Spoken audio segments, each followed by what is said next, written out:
Hello, ഇന്ന് നമുക്ക് variety snack ആയാലോ. അപ്പോൾ ആദ്യം നമുക്കതിന് വേണ്ടിയുള്ള ഫില്ലിങ് റെഡിയാക്കി എടുക്കണം. അപ്പോൾ പാനൊന്ന് ചൂടായതിന് ശേഷം അതിലേക്ക് 2 ടേബിൾ സ്പൂൺ വെളിച്ചെണ്ണ ഒഴിച്ച് കൊടുത്തിട്ടുണ്ട് കേട്ടോ. അതിലേക്ക് ഒരു വലിയ സവാള ചെറുതായിട്ട് അരിഞ്ഞിട്ട് ചേർത്ത് കൊടുക്കുക. അതിലേക്ക് കുറച്ച് ഉപ്പ് കൂടെ ചേർത്തിട്ട് നന്നായിട്ടൊന്ന് വഴറ്റിയെടുക്കാം. വഴന്ന് വരുന്ന സമയത്ത് നമുക്കതിലേക്ക് 1 ടേബിൾ സ്പൂൺ ഇഞ്ചി വെളുത്തുള്ളി പേസ്റ്റ് ചതച്ചെടുത്തതാട്ടോ ഞാൻ ചേർത്ത് കൊടുക്കുന്നത്.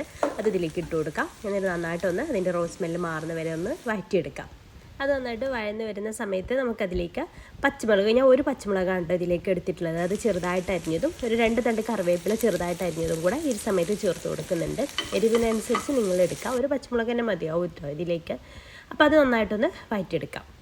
പിന്നെ ഞാൻ എല്ലാ ഫില്ലിങ്ങും ഒരേ ടേസ്റ്റ് ആവണ്ടല്ലോ എന്ന് വിചാരിച്ചിട്ട് വ്യത്യസ്തമായിട്ട് ചേർക്കുന്നത് ഒരു മാഗി ക്യൂബ് ഉണ്ടല്ലോ, ചിക്കൻ സ്റ്റോക്ക്, അതാട്ടോ ചേർത്ത് കൊടുക്കുന്നത്. അതൊന്ന് ഇതിലേക്ക് ഇട്ട് കൊടുക്കുന്നത്. അപ്പോൾ അതിൽ കുറഞ്ഞൊരു ഉപ്പുണ്ടാവും. അതിനനുസരിച്ച് വേണം ആദ്യം തന്നെ ഉപ്പ് ചേർത്ത് കൊടുക്കാനായിട്ട്. പിന്നെ ഞാൻ എക്സ്ട്രാ വേറെ ഉപ്പൊന്നും ചേർക്കുന്നില്ല കേട്ടോ. അപ്പോൾ അതും ഇതിലിട്ടിട്ട് നന്നായിട്ടൊന്ന് വഴറ്റിയെടുക്കാം. ഇത്രയും ആയി കഴിഞ്ഞാൽ ഇനി നമുക്കിതിലേക്കുള്ള മസാലപ്പൊടികളൊക്കെ ഒന്ന് ചേർത്ത് കൊടുക്കുക. ഒരു 1/4 ടീസ്പൂൺ മഞ്ഞൾപ്പൊടി ചേർക്കുന്നുണ്ട്. അതുപോലെ തന്നെ ഒരു 1/4 ടീസ്പൂൺ ഗരം മസാല ചേർക്കുന്നുണ്ട്. പിന്നെ ഒരു 1/4 ടീസ്പൂൺ കുരുമുളക് പൊടി കൂടെ ചേർക്കുന്നുണ്ട് കേട്ടോ. അപ്പോൾ അത്രയും ചേർത്ത് കൊടുക്കുന്നുള്ളൂ. എന്നിട്ട് നന്നായിട്ടൊന്ന് വഴറ്റിയെടുക്കുക. പിന്നെ ഞാനിതിലേക്ക് ചിക്കനാണ് ചേർക്കുന്നത്. ചിക്കന് ഫ്രൈ ചെയ്തിട്ടാട്ടോ എടുത്തിട്ടുള്ളത്. നോർമൽ മുളക് പൊടിയും ഉപ്പും മഞ്ഞൾപ്പൊടിയും മാത്രം ഇട്ടിട്ട് ഫ്രൈ ചെയ്തെടുത്തിട്ടുള്ള ചിക്കനാണ്. അത് ഇതുപോലെ ഒന്ന് പിച്ചിട്ട് അതും ഇതിലേക്ക് ചേർത്ത് കൊടുക്കുന്നുണ്ട്. എന്നിട്ട് എല്ലാം കൂടെ നന്നായിട്ടൊന്ന് മിക്സ് ചെയ്തെടുക്കുക. ഒരു 2 മിനിറ്റ് നേരം നന്നായിട്ടൊന്ന് മിക്സ് ചെയ്തെടുക്കുക കേട്ടോ. എല്ലാം കൂടെ ഒരുമിച്ച് കമ്പൈൻ ആവുന്ന രീതിയിൽ 2 മിനിറ്റ് നേരം ഒന്ന് മിക്സ് ചെയ്തെടുക്കുക. ഇനി നമുക്കിതിലേക്ക് ഒരു പ്രത്യേക ഒരു ഫ്ലേവർ ഞാൻ പറഞ്ഞല്ലോ വ്യത്യസ്തമാക്കാൻ വേണ്ടിയിട്ട് കുറച്ചൊരു കസൂരി മേത്തി കയ്യിലിട്ടിട്ട് തിരുമ്മിയിട്ട് അതൊന്ന് ചേർക്കുന്നുണ്ട്. ആ ഒരു കസൂരി മേത്തിയുടെ സ്മെല്ല് ഇഷ്ടമുള്ളവർക്ക് അത് ചേർത്ത് കൊടുക്കാം. പിന്നെ ഒരു 2 മീഡിയം സൈസിലുള്ള ഉരുളക്കിഴങ്ങ് നന്നായിട്ട് വേവിച്ച് ഉടച്ച് വെച്ചതായിരുന്നു കേട്ടോ. ചൂടോട് കൂടെ തന്നെ ഉടച്ച് വെക്കണം. എന്നിട്ട് ഇതുമായിട്ട് നന്നായിട്ട് തന്നെ കമ്പൈൻ ആക്കി എടുക്കുക. പിന്നെ കുറച്ച് മല്ലിയില കൂടെ ലാസ്റ്റ് ചേർത്തിട്ട് നന്നായിട്ട് തന്നെ ഒന്ന് മിക്സ് ചെയ്തെടുക്കുക. അപ്പോൾ നമ്മുടെ ഇതിലേക്കുള്ള ഫില്ലിങ് റെഡിയായി. നമ്മളിത് ബ്രെഡ് വെച്ചിട്ടാട്ടോ ചെയ്തെടുക്കുന്നത്.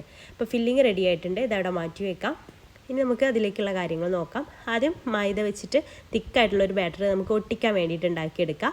അതുപോലെ തന്നെ മൈദയുടെ ലൂസ് ബാറ്റർ ഉണ്ടാക്കിയെടുക്കണം. അതിലേക്ക് ഒരു 1/4 ടീസ്പൂൺ കുരുമുളക് പൊടിയും ഒരു നുള്ളു ഉപ്പും കൂടെ ചേർത്തിട്ട് നന്നായിട്ടൊന്ന് മിക്സ് ചെയ്തെടുക്കുക. ഈ ഒരു തിക്നെസ്സിൽ വേണം അതുണ്ടാക്കിയെടുക്കാൻ വേണ്ടിയിട്ട്.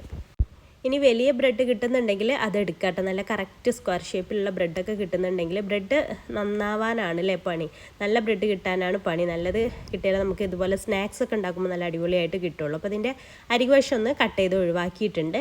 എന്നിട്ട് ഇതുപോലെ നന്നായിട്ട് തന്നെ തിന്നായിട്ടൊന്ന് പരത്തിയെടുക്കാം. എന്നിട്ട് ഇതിൻ്റെ ഒരു ഭാഗത്തായിട്ട് നമുക്ക് ഈ ഒരു മൈദ വെച്ചിട്ട് ഒട്ടിച്ചെടുക്കാം. എന്നിട്ട് ഇതാ ഇതുപോലെ കോണായിട്ടൊന്ന് മടക്കിയെടുക്കുക കേട്ടോ. ഇതുപോലെ മടക്കിയെടുക്കുക.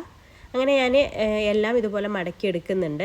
ഞാൻ 8 എണ്ണം ആട്ടോ ഉണ്ടാക്കിയെടുക്കുന്നത്. അപ്പോൾ എല്ലാം ഇതുപോലെ മടക്കിയെടുക്കുന്നുണ്ട്. എന്നിട്ട് നമുക്കിതിൽ ഫില്ല് ചെയ്യാം. അപ്പോൾ ഇതിൽ ഉരുളക്കിഴങ്ങ് ചേർത്തുകൊണ്ട് തന്നെ നമ്മൾ ഇതിലേക്ക് സ്റ്റിക്ക് വെക്കുന്നുണ്ട്. അപ്പോൾ അതവിടെ നന്നായിട്ട് തന്നെ സ്റ്റിക്കായിട്ട് കിട്ടിക്കോളും. അതുപോലെ ഈ ഒരു കോണിൻ്റെ ഭാഗം ജസ്റ്റ് ഒന്ന് ഇതുപോലെ ഒന്ന് കട്ട് ചെയ്തെടുക്കുക കേട്ടോ. ഇതുപോലെ ഒരു സ്റ്റിക്ക് ഇറക്കി വെച്ച് കൊടുക്കുക. എന്നിട്ട് ആ ഒരു ഒട്ടിക്കുന്ന ഭാഗം നമുക്ക് മൈദ വെച്ചിട്ട്, മൈദയുടെ പശ ഉണ്ടല്ലോ അത് വെച്ചിട്ട് ഒട്ടിച്ചെടുക്കുക കേട്ടോ. ഇതുപോലെ വെക്കുക. അപ്പോൾ ഈ ഒരു സ്റ്റിക്ക് വെക്കുന്നതിന് മുന്നേ തന്നെ അത് കട്ട് ചെയ്തെടുത്താൽ മതി. ഫില്ലിങ് നിറക്കുന്നതിന് മുന്നേ തന്നെ കട്ട് ചെയ്തെടുത്താൽ മതി. എന്നിട്ട് ഇതുപോലെ ഒന്ന് ഒട്ടിച്ചെടുക്കുക. അതിന് ശേഷം നമ്മുടെ ഈ ഒരു ലൂസായിട്ടുള്ള ബാറ്റർ ഉണ്ടല്ലോ അത് ഇതിൻ്റെ മുകളിലൂടെ അങ്ങ് ഒഴിച്ചു കൊടുക്കുക. അതിൽ ഇട്ടിട്ട് ഡിപ്പ് ചെയ്യുകയാണെന്നുണ്ടെങ്കിൽ ഒരുപാട് സമയം അതിൽ തന്നെ വെക്കരുത് കേട്ടോ. അപ്പോൾ അത് കുതിർന്ന് പോകും. ബ്രെഡാണ്, അപ്പോൾ കുതിർന്ന് പോകും. ജസ്റ്റ് ഇതുപോലെ സ്പൂൺ വെച്ചിട്ടൊന്ന് അതിലേക്ക് കോരി ഒഴിച്ചാൽ മതി. എന്നിട്ട് ബ്രെഡ് ക്രംസിൽ നന്നായിട്ട് തന്നെ കോട്ട് ചെയ്തെടുക്കുക. അപ്പോൾ ബാക്കിയുള്ളതെല്ലാം അതുപോലെ തന്നെ ചെയ്തെടുക്കുക കേട്ടോ. ജസ്റ്റ് ഡിപ്പ് ചെയ്യുന്നുണ്ടെങ്കിൽ അപ്പം തന്നെ ഡിപ്പ് ചെയ്തിട്ട് എടുക്കുക വേണം. എന്നിട്ട് ബ്രെഡ് ക്രംസിൽ കോട്ട് ചെയ്യാം. അപ്പോൾ കാണാനും മൊഞ്ചാണ്. സ്റ്റിക്ക് നിർബന്ധമൊന്നും ഇല്ല കേട്ടോ. സ്റ്റിക്കില്ലാത്തവർ സ്റ്റിക്ക് നിർബന്ധമൊന്നും ഇല്ല. സ്റ്റിക്കില്ലാതെയും നമുക്കിതുപോലെ കോണാക്കിയിട്ട് ഷേപ്പ് ചെയ്തിട്ട് ഫ്രൈ ചെയ്തെടുക്കാവുന്നതാണ്. അപ്പോൾ ഞാനിതാ എല്ലാം ഇതുപോലെ ചെയ്തെടുത്തിട്ടുണ്ട്. സ്റ്റിക്ക് ഉണ്ടാകുമ്പോൾ കുട്ടികൾക്ക് കാണും. അതുപോലെ ഇഫ്താർ പാർട്ടിയിലൊക്കെ വെക്കുമ്പോഴൊക്കെ ഒരു വെറൈറ്റി ആയിരിക്കും. എന്നിട്ട് ചൂടായ എണ്ണയിലിട്ടിട്ട് നന്നായിട്ട് തന്നെ ഹൈ ഫ്ലെയിമിൽ തന്നെ ഇട്ട് കൊടുക്കാം കേട്ടോ. എല്ലാ ഭാഗവും ഒരേ കളറാവും, ബ്രൗൺ കളറാവുമ്പോൾ നമുക്ക് കോരിയെടുക്കാം. ചെറിയ തീയിലിട്ട് കൊടുക്കൊന്നും വേണ്ട. ഹൈ ഫ്ലെയിമിൽ തന്നെ ഇട്ടിട്ട് പെട്ടെന്ന് തന്നെ എണ്ണയിൽ നിന്ന് കോരിയെടുക്കാം. ബ്രെഡ് ആയതുകൊണ്ട് തന്നെ കുറേ സമയം ഓയിലിൽ വെക്കാൻ പാടില്ല. അപ്പോൾ ഓയിൽ കുടിക്കാൻ ചാൻസ് ഉണ്ട്. അപ്പം നല്ല ടേസ്റ്റി ആയിട്ടുള്ള വെറൈറ്റി ആയിട്ടുള്ള ഒരു സ്നാക്കാണ്. അപ്പോൾ നിങ്ങൾക്ക് ഇത് ഇഷ്ടമായിട്ടുണ്ടെങ്കിൽ ഒന്ന് ട്രൈ ചെയ്ത് നോക്കുക. ട്രൈ ചെയ്ത് നോക്കുന്ന സമയത്ത് ഫീഡ്ബാക്ക് അറിയിക്കാൻ മറക്കരുത് കേട്ടോ. അപ്പോൾ ഇൻഷാ അല്ലാഹ് പുതിയൊരു നല്ല റെസിപ്പി ആയിട്ട് നമുക്ക് വീണ്ടും കാണാം. അതുവരേക്കും ബൈ. Thank you.